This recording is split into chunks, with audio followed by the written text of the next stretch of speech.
Hello, friends. To those returning this week, great to see you again. And to those just joining in on these Devos, thanks for hopping in.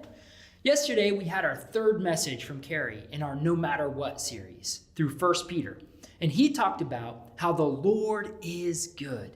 Do you believe that? Have you seen that in your own life?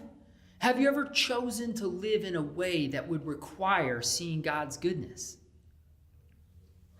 As we ponder those questions, I want to divert your attention to 3 verses from our passage this week. 1 Peter chapter 2, verse 1 through 3. Therefore, rid yourselves of all malice and all deceit, hypocrisy, envy, and slander of every kind. Verse 2, like newborn babies crave spiritual milk, so that by it you may grow up in your salvation. Verse 3, now that you have tasted that the Lord is good. Now notice Peter tells his readers that we should be doing something. Like I talked about in last week's Devo, ridding ourselves of some things that can hurt us, but also can hurt the people around us. Then he gives an analogy of becoming more mature in our salvation because we have tasted that the Lord is good. Have you tasted that the Lord is good? If not, have you lived in a way that would allow you to mature and taste his goodness? Have you been submitting to his ways? If you have tasted his goodness, who have you told? God just did amazing things in your life. Don't you want to tell people about that? However, God doesn't always come through like we think he will. I remember my brother sharing a story of when he graduated. He was always very generous. He bought me my first guitar, and he didn't even have a job. He worked hard his senior year of high school and the summer after that to save for a car as he was going off to college. However, when the end of the summer came, he felt like God wanted him to trust him and give that money to God.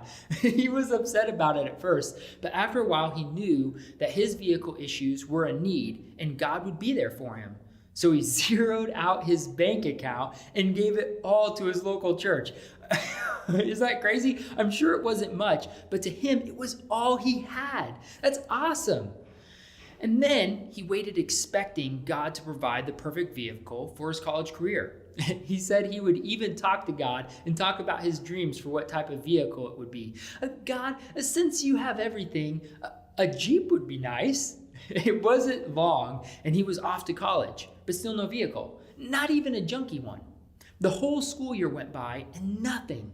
Needless to say, he was a little upset. He even got a little angry at God, saying, I trusted you.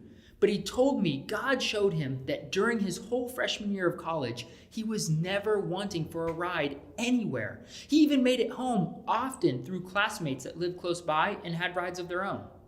God showed him that although it was not what he expected, it was just as good, if not better.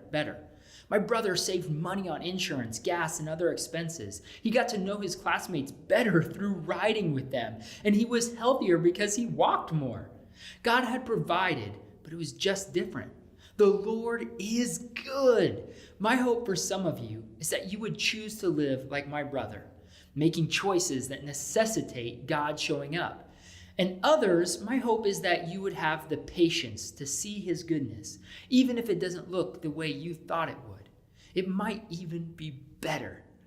That sounds like a mature faith. See you next week.